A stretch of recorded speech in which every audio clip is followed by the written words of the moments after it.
강원도 철원군. 철원읍의 외과 숲과 고유가 만나는 곳에서 이야기가 시작된다. 겨울이 일찍 찾아온 11월 말, 눈이 얇게 쌓인 숲 속에서 생우호주도 채 되지 않은 두 마리의 진돗개 강아지가 떨고 있었다. 짖기에는 너무 작고 서 있기에는 너무 연약했다. 옹포의 냄새에 이끌린 늑대 우리가 그들을 에워싸고 있었다. 의미는 이미 없었다. 잠자리도 자리도 누구도 오지 않았다. 단 한 사람, 어쩌면 영웅도 구세주도 아닌 그저 마을 너머에 사는 조용하고 무시당하며 반항하기에는 너무 겁 많은 남자를 제외하고는 그는 그들을 알았지까? 마음에 신경 쓸까? 만약 당신의 마음이 이 강아지들이 살 기회와 어쩌면 이 남자도 그럴 자격이 있다고 말한다면 이 눈물 없이는 말할 수 없는 여정에 우리와 동행하기 위해 예라고 답해주세요. 시작합시다. 김태수. 김태수는 누구도 주목하지 않는 조용한 사람으로 늘 세상 한 걸음 뒤를 걷는 보도의 그림자처럼 인생을 떠돌았다. 49세였지만 너월의 무게가 일찍 그를 짓눌렀다. 그의 어깨는 수십 년에 보이지 않는 짐으로 차졌고 눈가의 깊은 주름은 나이보다 실망으로 더 깊게 파인 듯했다. 활동적이어서가 아니라 식사를 거르는 데서 오는 마른 체격과 미소를 잊어버린 듯한 지친 얼굴을 하고 있었다. 그는 더 이상 목소리를 내는 것을 포기한 듯 단증집에서 혼자 살았다. 그 집은 판지처럼 축축한 페인트와 폭풍 후에 비를 담는 지붕으로 살짝 왼쪽으로 기울어져 있었다. 차오르는 숲과 고요가 만나는 곳에 서 있는 그의 집은 누구도 끝까지 쓰지 않은 이야기 속에 잊힌 장소 같았다. 매일 아침 김태수는 같은 보도를 걸어 설악초등학교의 관리인 일로 향했다. 안된 그 안에 도착해 소나무 너머로 해가 질 때 집에 돌아왔다. 그는 더 이상 분필 자국도 보이지 않는 칠판을 닦고 내 잊힌 점심 냄새라 나는 쓰레기통을 비우고 아무도 고장났음을 알아채지 못하는 것들을 고쳤다. 선생들은 그와 거의 말하지 않았다. 아이들은 그의 이름조차 몰랐다. 그는 신경 쓰지 않았다. 아니, 어쩌면 오래전에는 신경 썼을지도. 하지만 시간은 고통을 누그러뜨리고 그것이 삶의 배경이 되도록 만드는 재주가 있었다. 형광등 소리나 주의를 끌기엔 너무 먼 교통소음처럼. 김태수는 10년 넘게 목소리를 높인 적이 없었다. 누구에게도 맞서지 않고 요구도 하지 않고 심지어 생일에도 휴가를 청하지 않았다. 한 번 부교장이 식당 바닥을 닦는 게 너무 느리다고 그를 꾸짖었을 때 바닥에 우유와 사과 주스가 끈적하게 쏟아져 있었음에도 그는 고개만 끄덕이며 더 빨리 하겠습니다 라고만 말했다. 그의 결혼은 싸움이 아니라 조용한 이별과 함께 길을 굴러가는 가방 소리와 함께 끝났다. 그녀는 그를 무기력하고 따분하다 했고 특히 취했을 때는 절대 맑아지지 않는 안개라고까지 했다. 그녀를 붙잡지 않았다. 딸 민지. 반이 12세였던 민지는 차가 멀어지는 것을 보며 조용히 울었다. 그녀는 그의 조용함을 물려받았지만 무기력함은 물려받지 않았다. 원데이 그녀는 철원을 떠나 서울의 대학에 진학했다. 김태수가 한 달에 한 번 전화해도 그녀의 대답은 해가 갈수록 짧아졌다. 그래도 그는 흔들리지 않는 사랑을 민지에게 품었고 매년 그녀의 생일에 떨리는 글씨로 편지를 보냈다. 그녀가 답장을 쓰고 싶지 않을까 생각해 발신인 주소는 절대 쓰지 않았다. 11월 말 화요일 오후 세상이 처음으로 흔들린 순간이었다. 애는 그의 낡은 코트를 뚫는 차가운 바람과 함께 졌다. 그는 차가운 커피가 든 보온병을 껍지고 내 설악산 기슭에 좁은 오솔길을 걸어 집으로 갔다. 늘 이 길을 택했다. 큰 길보다 조용했고 나무들이 하늘에 비밀을 속삭이는 듯 흔들리는 걸 좋아했다. 5월의 눈은 일찍 내려. 두껍진 않았지만 딸의 얇은 은색으로 덮기에 충분했다. 바람은 눈을 작은 소용돌이로 휘몰았고 황혼에는 작은 유령들이 떠 있는 듯했다. 김태수는 커트를 단단히 여미고 고개를 숙였다. 그때 그는 그 소리를 들었다. 으르렁거림인지 울음인지 모래소리. 마치 조용히 부서지는 심장 같은 소리였다. 웬 멈춰서서 귀를 기울였다. 다시 그 소리가 들렸다. 약하고 높게 떨리는 듯했다. 그는 오솔길에서 나와 얇은 나무들 사이로 들어갔다. 올치가 마른 잎과 눈 위에서 소리를 냈다. 100보쯤 가니 나무들이 더 빽빽해졌다. 소리가 더 분명해졌다. 그리고 그는 그들을 봤다. 울퉁불퉁한 소나무 뿌리 밑에 두 개의 작은 형체가 있었다. 두꺼운 털에는 진돗개 특유의 무늬가 있었지만 우와, 진흙과 얼음으로 더러워져 있었다. 생후 5주도 안 된 진돗개 강아지였다. 배는 씨마려 홀쭉했고 탈은 진흙과 다 짙은 아마도 피로 더러워져 있었다. 그들은 트럭짐을 묶는 데 쓰는 거친 밧줄로 나무에 묶여 있었다. 한 마리는 옆으로 쓰러져 눈이 거의 감겨 간신히 숨을 쉬고 있었다. 다른 한 마리는 떨면서 서서 형제의 몸을 덮듯이 자꾸 끊기는 으르렁 소리를 냈다. 팀 테스는 숨을 들이켰다. 그가 다가가자 수십 개의 눈이 어둠 속에서 빛났다. 늑대였다. 그들은 느슨한 원을 그리며 공격하기엔 너무 멀었지만 기다리기엔 충분히 가까웠다. 그들의 몸은 연기처럼 움직였고 이 순간 이따 갖답더리니 머리에 우두머리. 거대한 회색 늑대는 오른쪽 옆구리에 긴찍 낀 흉터가 있었고 발짝 다가가 혀를 살짝 내밀었다. 아니 개수는 움직이지 않았다. 심장이 귀 옆에서 세게 뛰었다. 무게도 계획도 없었다. 강아지들을 내려다봤다.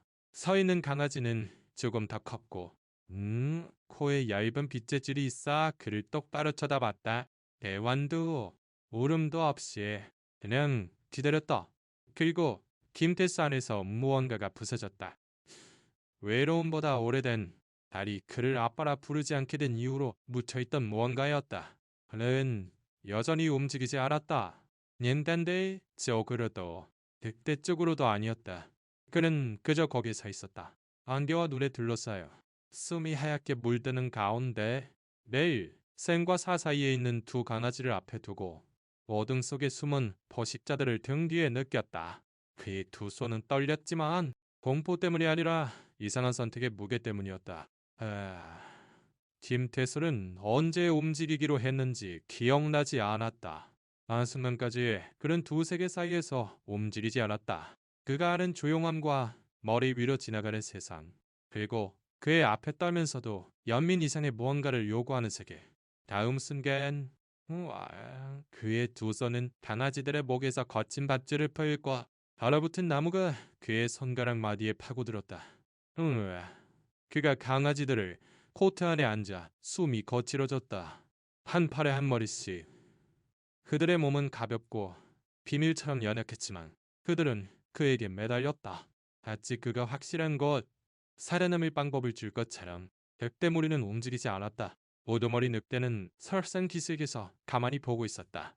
그 큰빛 눈은 차분하고 차가웠다. 김태수는 뒤돌아보지 않았다. 집은 평소보다 멀리 느껴졌다.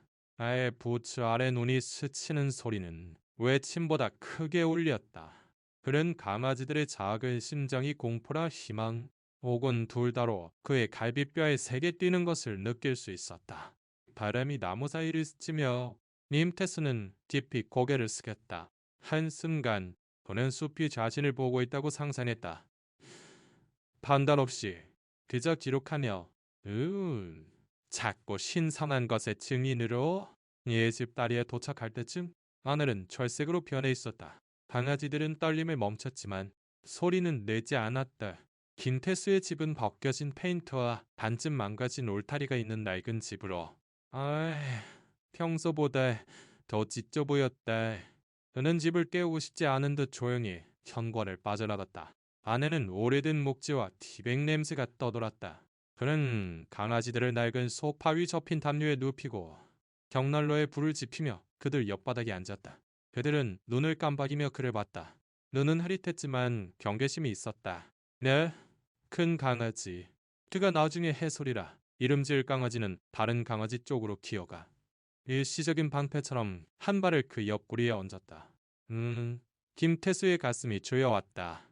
그는 밤을 향해 답을 기대하지 않고 말했다. 너희는 나와 함께 있어야 할 것 같구나. 다음 날 아침, 결과가 기다리고 있었다.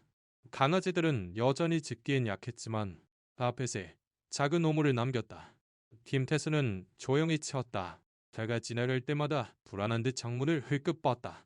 법을 잘 몰랐지만 등록되지 않은 두 마리 강아지가 문제가 될 거란 건 충분히 알았다. 그는 설악초등학교 부교장 박 선생의 목소리가 불결함과 평판에 대해 말하는 소리를 들을 것 같았다. 그의 전화가 울렸다. 때문 일이었다.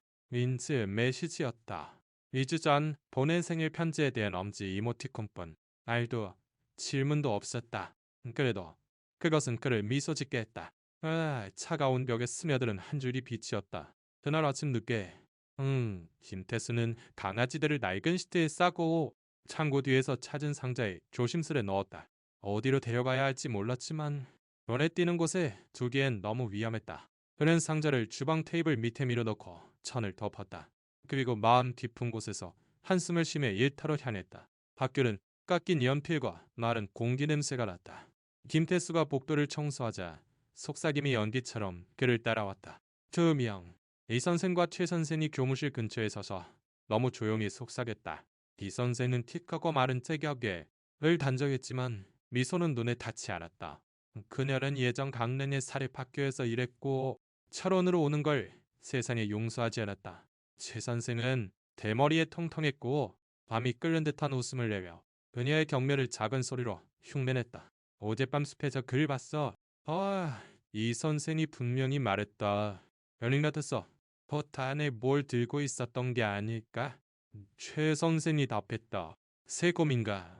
더 위험한 것일까? 김태수는 멈추지 않고 눈도 깜박이지 않고 계속 청소했다.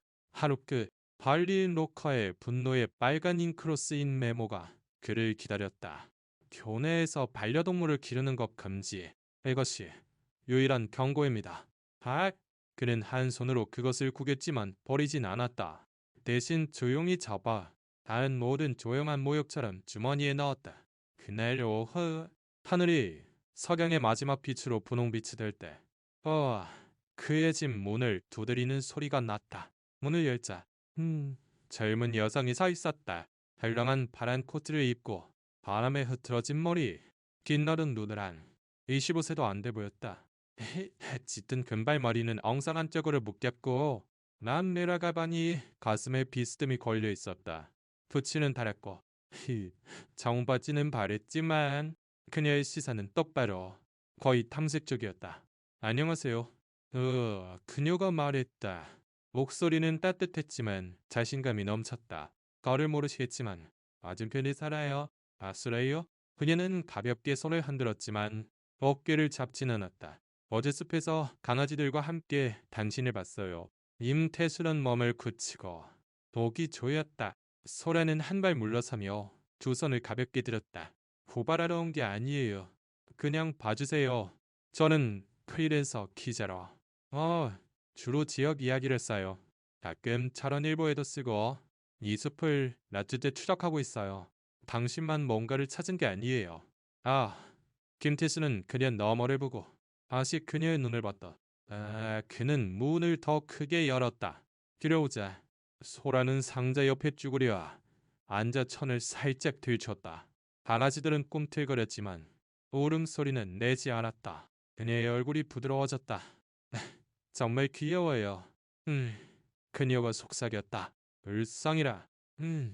소라는 공간을 압도하지 않으면서도 채우는 사람이었다. 조용히 말해도 말에 무게가 있었다. 서점을 운영하는 싱글맘에게 자란 그녀는 평범한 말에 숨은 이야기를 일찍부터 꿰뚫었다. 제도를 믿지 않았지만 인건 특히 약자를 깊이 믿었다. 리사에게 데려가야 해요. 그녀가 고개를 들며 말했다. 너무 조용해야. 김태수는 망설였다. 돈이 없어요. 아는 사람이 있어요. 그녀가 전화를 꺼내며 끊었다. 도와주세요. 어둠 속에서 누군가의 유일한 편이 되는 게 어떤 건지 알아요. 그는 그녀가 무슨 뜻인지 묻지 않았다. 그녀의 목소리는 그게 가정적인 이야기가 아님을 분명히 했다. 한 시간 후, 김태수는 낡은 SUV 조수석에 앉아 소라 옆에 있었다. 뒷좌석에 안전벨트로 고정된 상자에서 희미한 숨소리가 들렸다. 소라는 한 손으로 운전하고 다른 손으로 커피를 마시며 지역 이야기를 나눴다. 눈길에서 타이어가 미끄러질 때만 말을 멈췄다. 소라의 친구 오스지스 이사는 선명한 빨간 안경을 쓴 작은 중년 여성으로 차분했지만 운영하는 동물병원에서 그들은 강아지들이 진찰받는 것을 조용히 기다렸다. 이 수의사는 그들이 영양실조와 탈수 상태이네요. 아마 최근 외상을 겪었지만 영구적인 손상은 없다고 했다. 정말 운이 좋았어요. 에휴, 그녀가 말했다. 누군가 그들을 죽이려 했을 거예요. 김태수는 아무 말 안 하고 잡시를 보고 눈을 보고 다시 상자를 봤다. 끝놈이 겨울의 깊이로 가라앉았다. 집에 돌아와. 김태수는 소라의 도움으로 벽난로 옆에 작은 침대를 만들었다. 강아지들이 웅크려 자는 것을 보며 그녀가 거의 속살이듯 물었다. 이름 지었나요? 오래 생각하지 않았다. 이건 단비. 그가 작고 경계심 많은 눈을 한 온화한 강아지를 가리켰다. 저건 해솔. 소라는 미소 지었다. 그 이름 잘 어울리네요. 김태수는 끄덕였고 오랜만에 자신이 그림자처럼 느껴지지 않았다. 눈은 하룻밤 더 쌓여 니은날 소리를 삼키고 생각을 멈추게 하는 고유로 덮었다. 예일수는 주방에 서서 낡은 주전자에서 올라오는 약한 김을 봤다.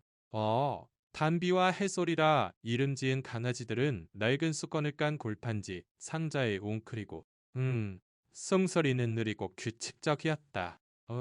그들은 며칠 만에 처음으로 많이 맞고 얼지 않고 편히 쉬었다. 오랜만에 김태수는 집이 소음이 아닌 존재로 살아있음을 느꼈다. 소라는 자정 직전 떠나 많은 물자를 가져오겠다고 약속했다. 그녀의 목소리는 강아지들과 말할 때 부드러웠지만 김태수와 말할 때는 흔들리지 않았다. 마치 그가 조용함보다 안정을 더 필요로 함을 본능적으로 아는 듯했다. 김태수는 감사 인사를 어떻게 해야 할지 몰라 시도하지 않았다. 그녀가 수의사의 리플릿을 주며 뭐든 이상하면 전화하세요라고 했을 때는 끄덕였다. 그날 아침 늦게 란도 시애터에 리플릿에 적힌 번호로 전화했다. 강아지들을 진찰한 이수진 수의사는 쾌활하게 받았다. 그녀의 말은 빠르고 효율적이었으며 매일 시설 속에 따뜻함이 숨겨져 있었다. 한국에서 태어나 대구에서 자란 그녀는 생물학 교사인 아버지와 예술적인 어머니 사이에서 화학의 아름다움을 믿는 사람으로 자랐다. 백발을 단정히 쪽으로 묶고 냈던지에 기디보다 자주 쓰는 샤프를 코트 주머니에 넣고 다녔다. 잠시 후 그녀가 말했다. 한 번 더 데려오세요. 확인하고 싶어요. 엑스레이에서 이상한 점을 봤어요. 김태수는 작은 진찰실에 다시 섰다. 소독약 냄새가 강아지들의 희미한 숨소리와 섞였다. 이 수의사는 테이블 옆에 쭈그려 알솔의 복부를 살폈다. 털 아래 불규칙한 선을 그리는 얇은 흉터가 있었다. 이건 의도적인 거예요. 그녀가 거의 너무 차분하게 말했다. 패턴이 있어요. 토치나 금속 같은. 그리고 이거. 그녀는 모니터로 돌아서 엑스레이를 가리켰다. 이 집은 표준이 아니에요. 가짜예요. 등록 안 됐어요. 불법 번식장에서 이런 강아지를 봤어요. 김태수는 눈을 깜박였다. 그게 무슨 뜻인가요? 이 수의사는 그의 눈을 봤다. 민녀의 시선은 분명하고 진지했다. 누군가 그들의 어미를 규제없는 시설에서 키웠다는 거예요. 강제 번식, 방치, 어쩌면 더 나쁜 일일 수도. 소래가 몇 분 뒤 도착했다. 얼굴은 바람에 불고 숨을 헐떡였다. 의사의 의심을 조용히 들었다. 강아지들은 철원 북쪽 끝에 있던 폐쇄된 불법 번식장의 생존자일 거라고. 대부분은 몇 년 전 문 닫았지만 가져옮기는 일부는 추적이 어려웠다. 소라는 수첩을 꺼내 프로처럼 페이지를 넘겼다. 작년 겨울 뭔가 들은 기억이 나요. 그녀가 눈을 가늘게 뜨며 말했다. 숲에 버려진 진돗개 어미가 있었어요. 아, 임도로 근처에서 쓰러져 있었죠. 지역 사람들은 그녀를 바람이라 불렀어요. 사람들이 음식을 놓아뒀지만, 그녀는 멀리 가지 않았어요. 이 수의사는 천천히 끄덕였다. 한 번 그녀를 치료했어요. 많이 겁먹고 임신 중이었죠. 자원봉사자 2명을 물었어요. 그 후 그녀를 찾을 수 없었죠. 한 달 뒤 누군가 그녀의 시체를 찾았어요. 눈 구덩이에서 강아지들을 지키려 했죠. 이 한 마리만 살아 있었지만 우리가 도착하기 전에 죽었어요. 소라는 수첩을 닫고 입술을 굳게 다물었다. 단비와 해솔. 아마 그녀의 아이들일 거예요. 이 수의사는 강아지들을 보고 다시 김태수를 봤다. 우와, 충분히 가능해요. 그들의 눈. 아, 그녀의 눈이에요. 아, 김태수는 뭐라 답해야 할지 몰랐다. 그는 상자를 향해 고개를 돌렸다. 해설이 그를 저양이 다보니 공터보다 오래된 우와 경계심 있는 빛을 띤 눈으로 보고 있었다. 인지가 어릴 때 용기가 필요했지만 자신이 할 수 있을지 몰랐을 때 그를 향했던 시선이었다. 에이, 집에 돌아와. 김태수는 편지를 가지러 밖으로 나갔지만 에이, 주인은 거의 느끼지 않았다. 옥순 우체통에 한 통의 봉투만 기다렸다. 알씨는 주소 없이 그의 이름만 대문자로 쓰여 있었다. 그는 떨리는 손가락으로 열었다. 안에는 인사 없는 한 짝의 종이 네가 한 걸 보고 있다. 에, 깊이 관여하지 마. 다음은 늑대가 아닐 거다. 사명은 없었다. 글씨는 공격적이었고 한자 한자가 분노가 물질화된 듯 종이에 깊이 눌렸다. 김태수는 잠시 현관에 서서 눈이 신발에 녹는 것을 느꼈다. 아, 결국 그는 천천히 편지를 접어 코트에 넣었다. 그날 오후 어둠이 깊어질 때 김태수는 이상한 점을 알아챘다. 두블록 앞에 검은 픽업 트럭이 서 있고 벤츠는 켜져 있고 창문은 뽀였다. 이웃 사람의 차가 아니었다. 그는 조심스레 밖을 봤지만 운전자의 얼굴은 분명히 볼 수 없었다. 다음 날 아침 소라는 긴급한 표정으로 그의 문을 두드렸다. 네, 그 트럭 봤어요. 그녀가 말했다. 판필제 3년 전 폐쇄된 번식장의 전 소유주예요. 유죄 판결은 안 받았어요. 지난달 철원에 다시 나타났어요. 이름을 2번 바꿨어요. 그들을 찾고 있는 것 같아요. 네, 지금이죠? 김태수가 심장을 터뜨리며 물었다. 당신이 그가 한 일의 마지막 2기념품을 구했기 때문이에요. 그리고 아마 그녀가 엄한 목소리로 덧붙였다. 그들의 어미가 싸웠기 때문이에요. 그녀는 온라인에서 찾은 사진을 김태수에게 보여줬다. 오래된 글이다. 퍼런 목록에서 마르고 도전적인 눈을 한묶인 진돗개 암컷 사진이었다. 일서는 바람이 최고 혈통 순종이라 적혀 있었다. 아, 김태수는 숨을 쉴 수 없었다. 일밤 언어지들은 불안했다. 해설은 창문에서 떨어지려 하지 않고 저 너머를 보려는 뜻 흔들리는 발로 서 있었다. 한비는 김태수의 후드티에 얼굴을 묶어 힘이 울음소리를 냈다. 소라는 계획을 가지고 돌아왔다. 영원히 숨을 순 없지만 준비는 할 수 있어요. 기사를 쓰고 싶어요. 다름이 불법 번식에 대해 이름은 숨기되 누군가를 겁주기에 충분히. 김태수는 망설였다. 그가 보면요. 보여주세요. 그녀가 눈을 빛내며 말했다. 그녀가 잊지 않았음을 그에게 알려줘요. 그 후, 김태수는 혼자 어둠 속에 앉아 단비를 팔에 안고 있었다. 그는 해소를 흘끗 봤다. 해소를 서서 잠들어 다른 누구도 보지 못하는 왕국을 지키는 위병 같았다. 그리고 그는 추위 속에서 죽으며 세상에서 아이들을 지킨 바람이를 생각했다. 그는 민지에게 편지를 쓰던 수첩을 집었다. 오랜만에 그는 그녀에게 낯선 이로 쓰는 것을 멈췄다. 그는 썼다. 내가 그들을 구한 게 아니다. 그들이 나를 구했다.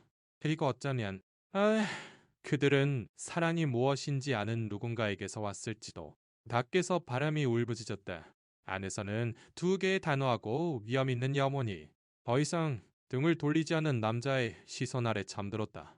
눈은 하룻밤도 쌓여 털어낼 소리를 삼키고 생각을 멈추게 하는 고요로 덮었다.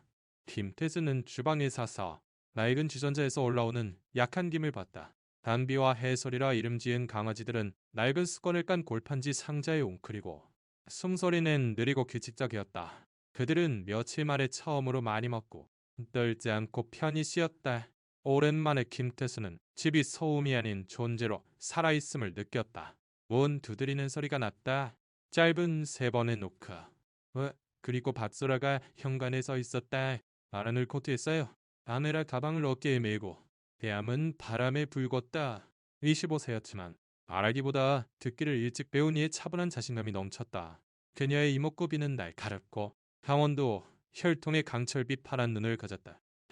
자신감 넘치는 걸음은 나이보다 키 크게 보였다. 왼쪽 눈썹에서 미세히 이어지는 얇은 흉터는 빛을 정확한 각도로 비추지 않으면 거의 보이지 않았다. 그녀가 촬영하던 시위에서 경찰에 밀린 첫 현장일의 기념품이었다. 그녀는 직접 묻지 않으면 그에 대해 말하지 않았다. 그녀는 초대 없이 들어왔다. 그는 아직 근처를 감시해요. 그녀가 코트를 벗으며 말했다. 에, 트럭이 두 블록 북쪽으로 옮겨봤어요. 번호판에 흐릿한 사진을 찍었어요. 김태수는 몸을 굳혔다. 에이, 감필제? 소라는 끄덕였다. 오, 그럴 가능성이 높아요. 아니면 그의 부하일 수도. 시간이 많지 않아요. 그들은 테이블에 앉았다. 소라는 수첩을 열고 출력된 페이지를 펼쳤다.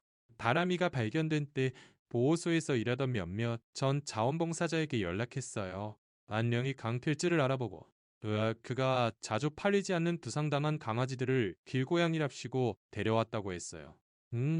김태수의 손은 컵을 다 세게 쥐었다.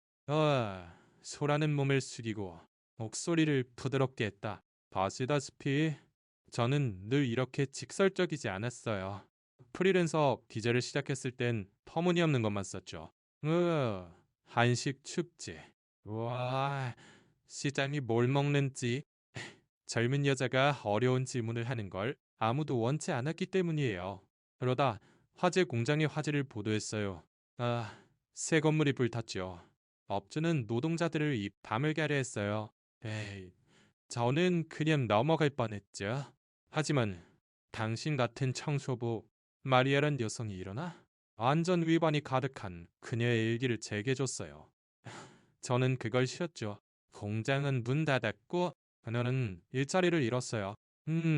저도 거의 그럴 뻔했죠. 그녀는 멈추고 년대수의 반응을 살폈다. 저는 아직도 그녀를 생각해요. 그녀는 뭔가를 주장했고 대가를 치렀어요. 당시 저는 그녀의 신뢰에 갚하지 않았지만 지금은 노력해요. 김태수는 그녀를 보고 쪽물로 봤다. 처음으로 그녀를 자신감 넘치는 젊은 기자로가 아닌 하인의 용기의 짐을 아직도 하는 인간으로 봤다. 제가 그렇게 할 수 있다고 생각하나요? 애가 물었다. 소라는 고개를 갸웃했다. 당신은 이미 했어요. 해솔과 담비를 데려온 밤에. 이제 계속하면 돼요. 그들은 계획을 세웠다.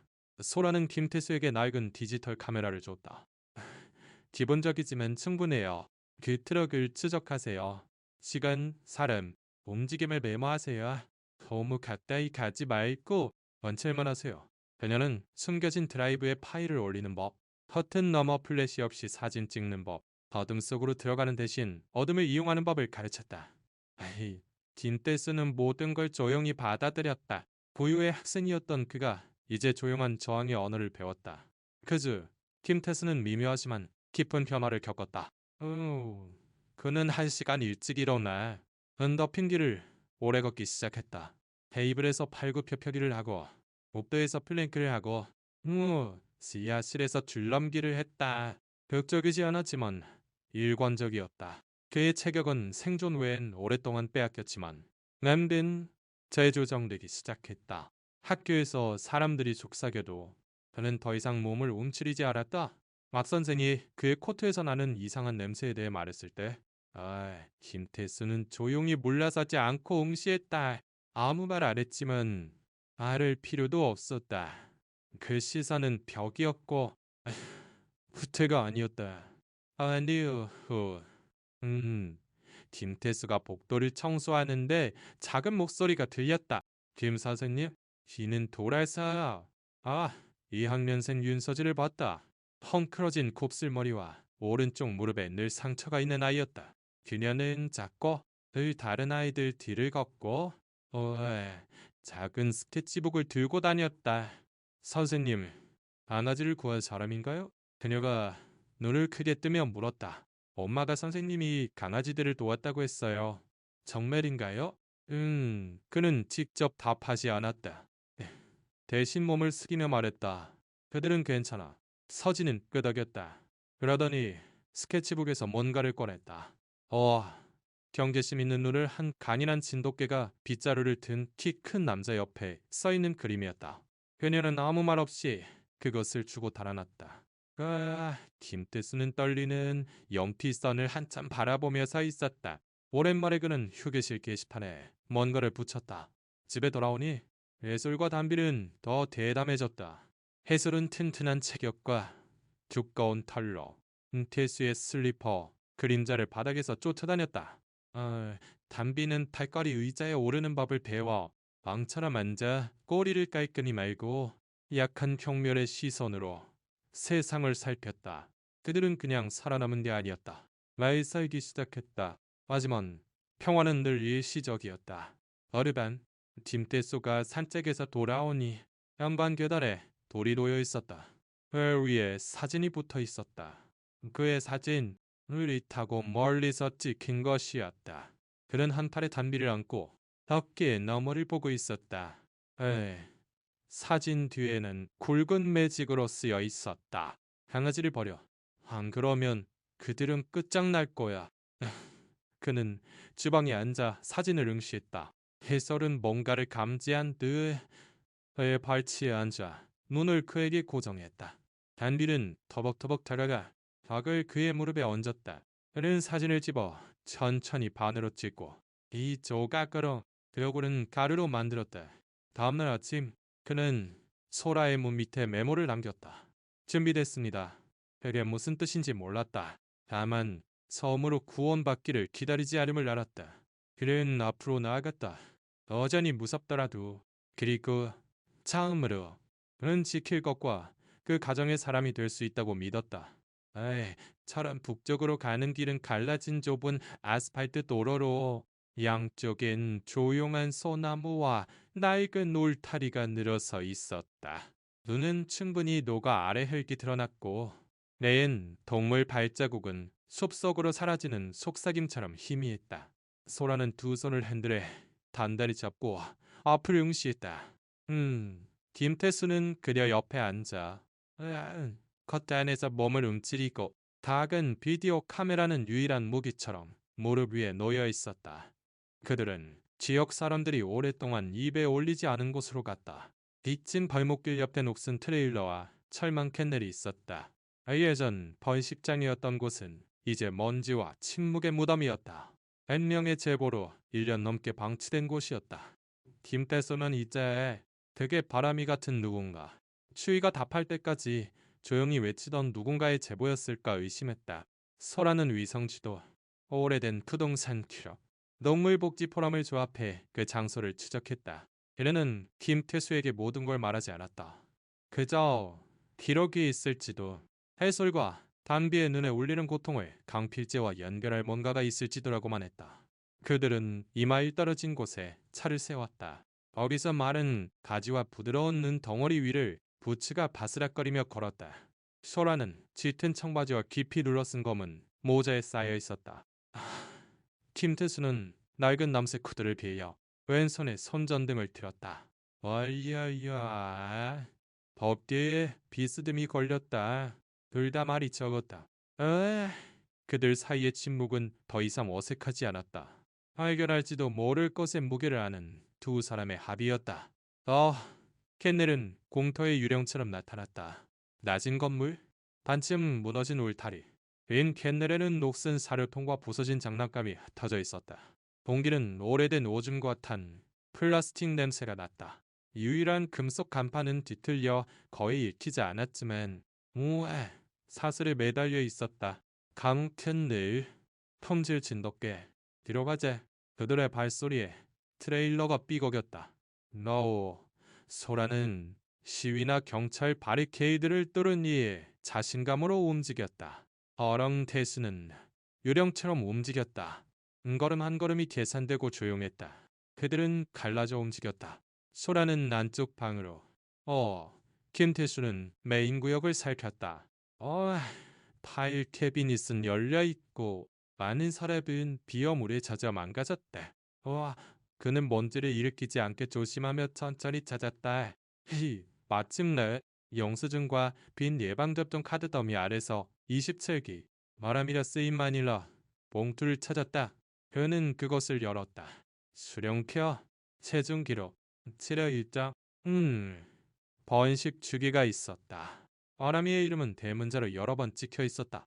어에게는 펜으로 메모가 빽빽했다. 동력자 후배 가부 브리핸더 남시어 한 페이지 뒤에는 누군가 휘갈겼었다. 마지막 출산 후 이동 강아지가 약하는 버려라. 김태수의 손이 떨렸다. 안쪽에서 소라가 날카롭게 숨을 들이켰다. 그는 급히 그녀에게 갔다. 네. 그녀는 낡고 한쪽이 탄 철망 상자 앞에 서 있었다. 안에는 찢긴 천 조각과 바닥을 더럽히는 더 짙은 무언가가 있었다. 부서진 목줄이 구석에 놓여 있었다. 태그는 녹슬었지만 읽을 수 있었다. 바람이. 소라는 그 옆에 쭈그려 철망에 손을 얹었다. 여기서 그녀가 죽은 것 같아요. 그녀가 조용히 말했다. 그들은 그녀를 여기 혼자 가뒀어요. 김태수는 그녀 옆에 쭈그려 숨이 막혔다. 그 광경은 너무 생생하고 현실적이었다. 바람이가 녹슨 상자에 갔죠. 마지막 날들을 떨며 보냈고 그동안 강아지들은 운명에 맡겨졌다. 그런데도 두 마리는 살아남았다. 어등소리 두비 소라는 카메라를 집었다. 이걸 기록해야 해요. 그들은 조용히 촬영했다. 기록 상자 옛날의 영상을 김태수는 가능한 한 말했고 목소리는 낮고 단호했다. 그가 서류를 가리킬 때 손가락은 더 이상 떨리지 않았다. 곧동안 있었지만 그것은 변해 쓸모있는 것으로 바뀌었다. 그러다 침묵을 가르는 소리가 났다. 밖의 발소리였다. 그들은 얼어붙었다. 소라는 카메라를 껐다. 김태수는 막힌 창문에 다가가 틈으로 밖을 보았다. 나무 사이로 그림자가 움직였다. 키 크고 건장한 남자가 두꺼운 겨울 코트와 검은 모자를 쓰고 이 장소를 잘 아는 듯 움직였다. 강필재야. 소라가 속삭였다. 타야해요. 하지만 김태수는 손을 들었다. 그의 눈이 가늘어졌다. 강필재는 혼자가 아니었다. 작고 뚱뚱한 남자가 뒤따르며 벌뜨겼다. 그들은 주변을 수색하며 뭔가나 누군가를 찾았다. 유일한 출구는 정문이었고 이제 막혔다. 소라가 말했다. 뒷문이 있어요. 지하 공간을 전에 봤어요. 그들은 빠르게 움직여 바인데이 주방으로 돌아갔다. 한자 밑에 느슨한 팔이 좁고 어둡고 곰팡이 냄새나는 지하 공간으로 통했다. 김태수가 먼저 미끄러져 들어가 카메라 가방을 끌어들였다. 소래가 따라와 지의 문을 단단히 닫았다. 그들은 수험을 죽였다. 배에서 발소리가 울렸다. 한자가 삐걱였다. 무언가 떨어지는 소리가 났다. 앙필재의 목소리가 났고 쉰 채로 침묵을 뚫었다. 놈들 여기 있었어. 저기 서랍이 열려있어. 밖에도 발자국이 있어. 다른 남자가 기침하며 답했다. 지금 태울까요? 아직. 카메라가 돌고 있을지도. 나중에 처리해. 발소리가 멀어졌다. 마침내 트레일러 문이 쾅 닫혔다. 민테스와 소라는 어둠 속에서 10분을 기다리다 나왔다. 그들은 아무 말 없이 달렸고 길이 보일 때까지 달렸다. 차에 타자 소라는 키를 돌렸지만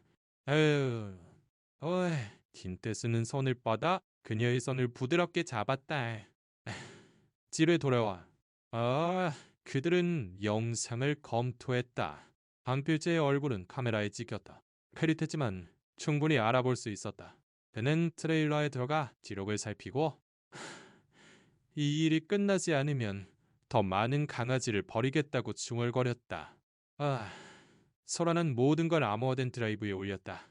이걸 믿을 만한 조사관에게 보낼 수 있어요. 느리지만 정확해요. 김태수는 바닥에 앉았다. 안비는 그의 무릎에 웅크리고 태수는 늘 경계하며 그의 무릎 옆에 있었다. 그는 소라를 봤다. 이걸로 충분할까요? 소라는 끄덕였지만 그녀의 얼굴은 지쳐 보였다. 시작이에요. 그날 밤 김태수는 잠들지 않았다. 그는 창가에 앉아 거리를 응시했다. 더 이상 예전처럼 두렵지 않았다. 위험과 불확실성은 여전했지만 그는 더 이상 기다리지 않았다. 그는 마주 보고 있었다. 그리고 생애 처음으로 그는 그냥 살아남는 게 아니었다. 그는 단단히 서 있었다. 며칠 뒤 김태수가 집에 돌아오니 손으로 쓴 간판이 울타리에 못 박혀 있었다. 지켜줘서 고마워요. 이름은 없었고 암호 아래 미소 짓는 두 진돗개 강아지 그림이 있었다. 그제야 그는 진심으로 미소 지었다. 반쪽 미소나 입꼬리 찡그림이 아닌 느리고 완전히 열린 미소로 눈가에 깊은 주름까지 닿았다. 집 안에서 해솔은 그를 맞이하러 뛰어오르며 꼬리를 세게 흔들었고 단비는 잠에서 깨어나 몸을 뚝피하고 아침빛 속에서 눈을 깜박였다. 그리고 김태수는 더 이상 단순한 관리인이 아닌 아버지에 가까운 존재로 바닥에 앉아 매일 그렇듯 그들이 무릎을 기대게 했다. 철원 중심의 법원은 지친 요새처럼 우뚝 서 있었다. 벽돌 외관은 이 관료주의로 풍화되었다. 이 창문은 네모나고 무표정하며 이 복도를 오가는 사람들 같았다. 김태수는 유일한 정정. 짙은 회색으로 어깨가 약간 넓고 소매가 손목 밑까지 오는 아버지의 것을 입고 정문 계단에 서 있었다. 낡은 첫 냄새가 힘이 났다. 소라가 옆에 서 있었다.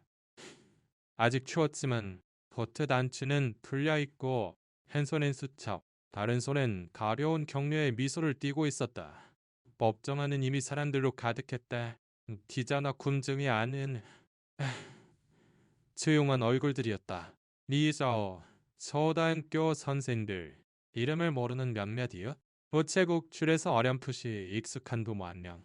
퇴직 경찰관 정감호는 두 줄 뒤에 앉아 팔짱을 끼고 경찰 배지는 없었지만 눈은 여전히 날카로워.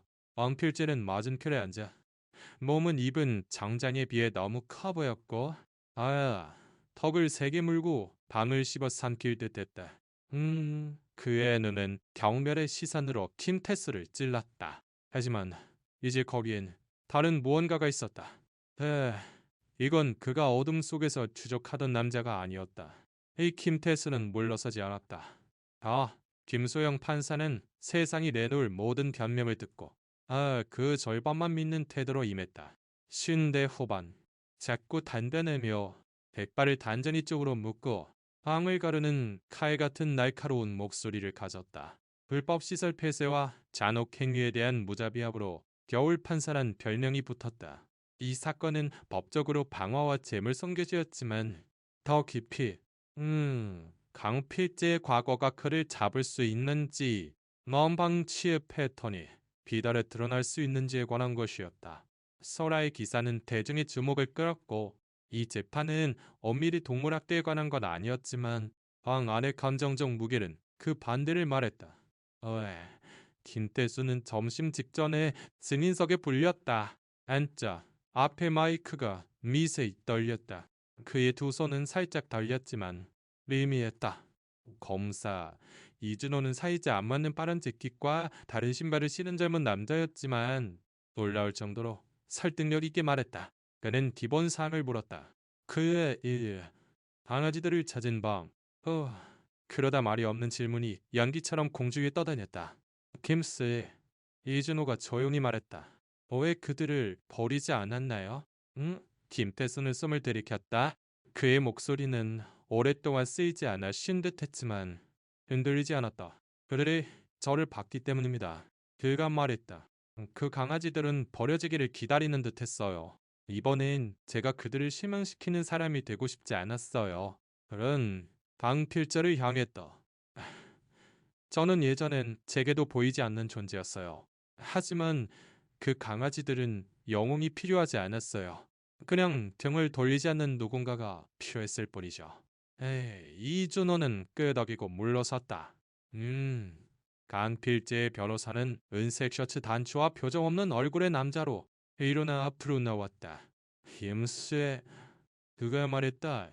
당신은 강씨가 당신 재산에 불을 질렀다고 주장하지만 그가 상냥을 켜는 걸 보진 않았죠. 그렇죠?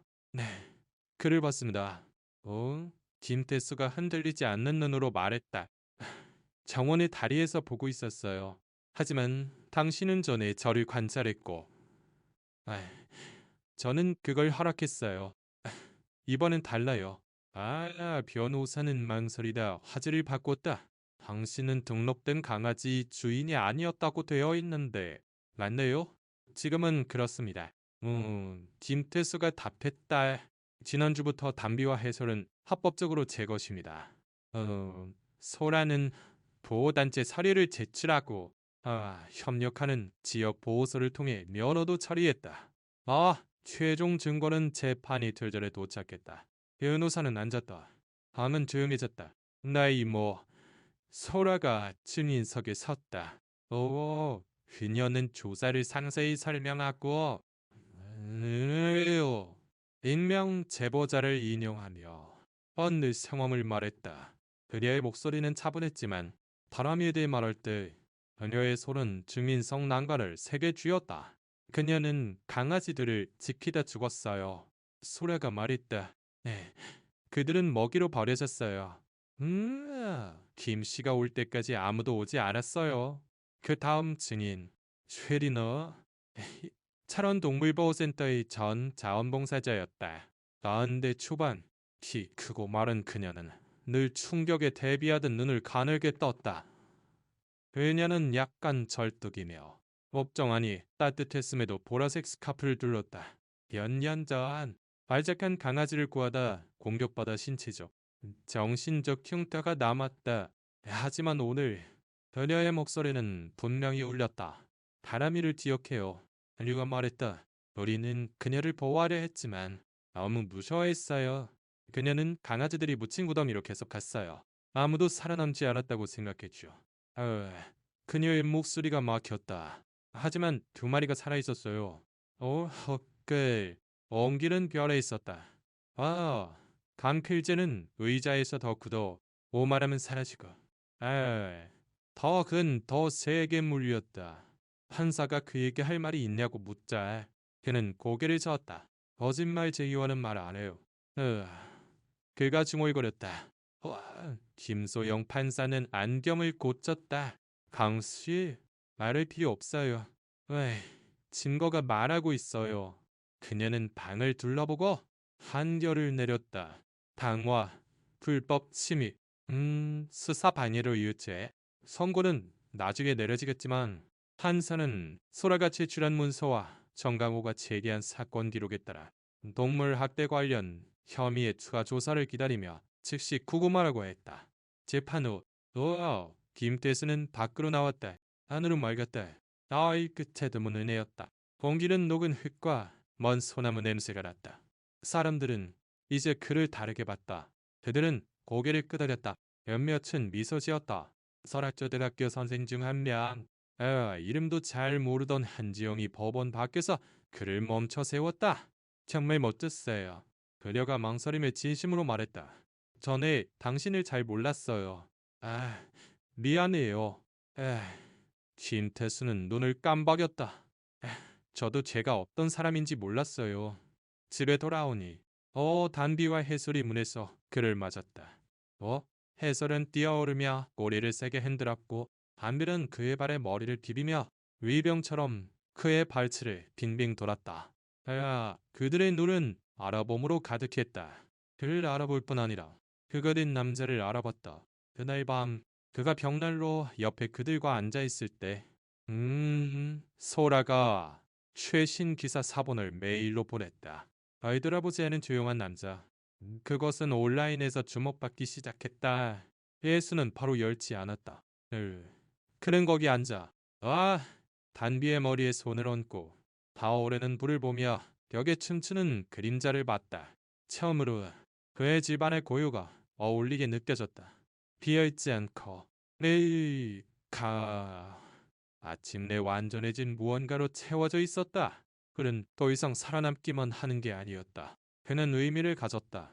그리고 두 진돗개의 단호한 눈은 매일 밤 그에게 그것을 말했다. 그의 서론의 봄은 늦게 왔다. 마치 겨울이 정말 지배를 푼 걸 믿을 수 없는 듯. 하지만 봄이 오자 비염을 가지고 왔다. 부드러운 빛이 지붕을 덮고 낡은 소나무를 지나 수많은 고난을 겪은 마을의 뼛속까지 따뜻하게 했다. 김태수는 뒷마당 다리에 서서 망치를 들고 아침 해가 잔디의 꿀처럼 퍼지는 것을 느꼈다. 예전 계집이 땅을 검게 물들였던 곳에 이제 새 계집이 서 있었다. 더 밝으며 그가 직접 사포질하고 칠한 소나무 판으로 지었다. 지붕은 비를 흘려보내기 위해 완만히 기울었고 닫고 넓게 뚫린 창은 오후 빛을 들였다. 그것은 단순한 꾀집이 아니었다. 약속이었다. 단비와 해솔은 마당을 뛰어다녔고 그들의 두껍고 뚜렷한 무늬의 털은 한 걸음마다 빛났다. 해솔은 튼튼히 자라. 아직 어리지만 강한 체격으로 에너지는 무한하고 약간 무모했다. 단비는 더 차분하고 위험 있었고 현이서동을 경멸하듯 보며 딱 맞는 타이밍에 덮쳤다. 그들은 김태수가 라벤더와 금자나를 심은 화단 사이를 쫓아다니며 돛가루와 흙을 날렸다. 예전엔 방치된 마당은 이제 질서와 생기로 넘쳤다. 나의 집 안에서 주전자가 조용히 끓었다. 김태수는 천천히 들어가 낡은 플란을 셔츠 소매로 이마의 땀을 닦았다. 그는 이제 다르게 움직였다. 더 이상 구부정하지 않고 걸음은 단단했다. 여전히 말은 적었지만 말할 때 그의 말엔 무게가 있었다. 불 속에 서사 가지 않은 것만이 가진 무게였다. 그가 차를 따를 때 전화가 울렸다. 낯선 번호였지만 가슴 깊이 무언가가 멈추고 본능적인 끌림이 있었다. 그는 받았다. 잠시 찜놓고 망설이지만 틀림없는 목소리가 들렸다. 여보세요. 아빠. 김태수는 물러서지 않았다. 민지야. 그가 조용히 말했다. 소라가 쓴 기사 읽었어요. 아빠가 이렇게 변하고 이런 힘을 가졌는지 몰랐어요. 그는 창가 의자에 주저앉았다. 나도 몰랐다. 그가 말했다. 저는 그녀는 한숨을 쉬었다. 미안해요. 아빠는 신경 안 쓰는 줄 알았어요. 매일 너무 조용해서 엄마 말대로 아빠도 다른 방식으로 사라진 것 같았어요. 김태수는 눈을 감고 목에 덩어리가 차올랐다. 무서웠단다.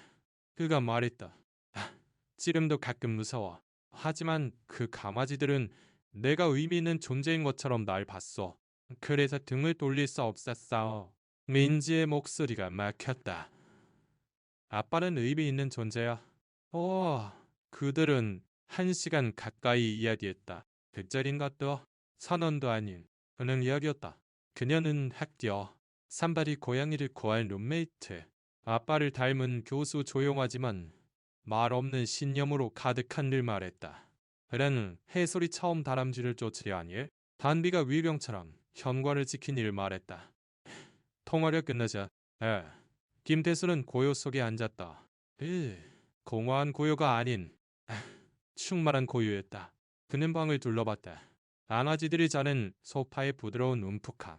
소라가 몇 주 전 가져온 새 커튼. 창문으로 들어오는 석양이 긴 그림자를 드리웠다. 그날 오후 소라가 들렀다. 한 손엔 커피, 다른 손엔 마니라 봉투. 그녀의 표정은 읽기 어려웠고 그건 늘 뉴스가 있음을 뜻했다. 제안을 받았어요. 그녀가 주방에 들어오며 말했다. 대구 신문사에서 정규직이에요.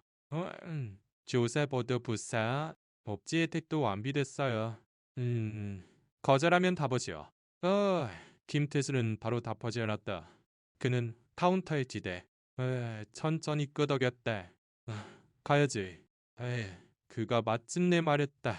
소라는 눈썹을 치켰다. 그게 다예요?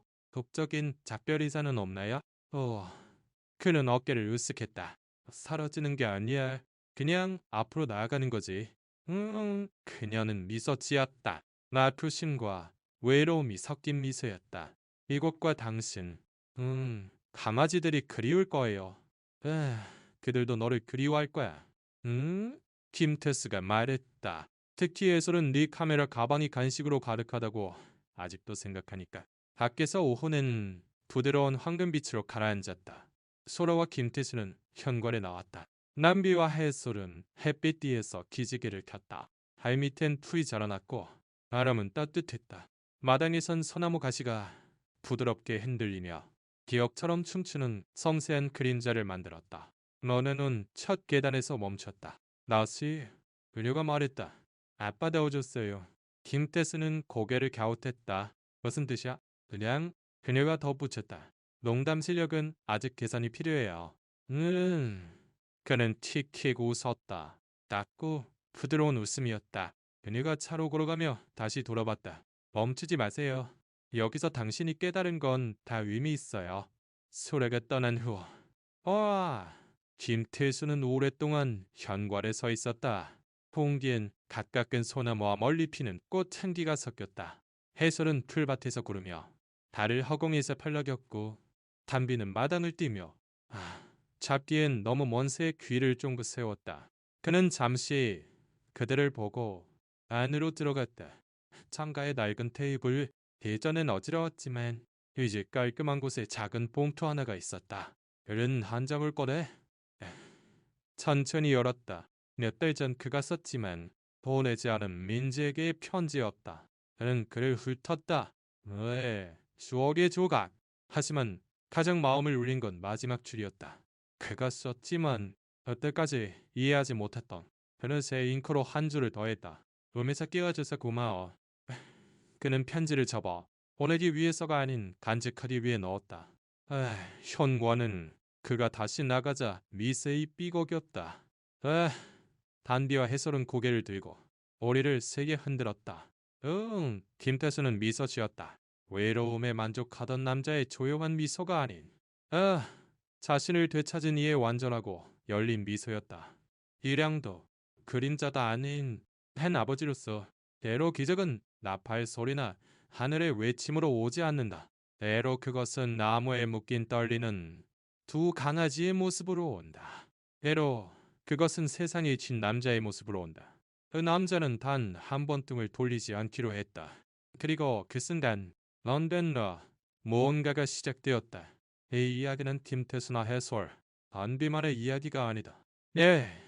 그것은 신이 가장 작은 몸짓, 한 벌의 시선, 한 걸음 앞으로 어둠 속의 용감한 속삭임을 통해 어떻게 행동하는지, 그리고 신이 어떻게 부서진 영혼의 생명을 불어넣고 다시 그것을 온전하게 만드는지에 대한 이야기다.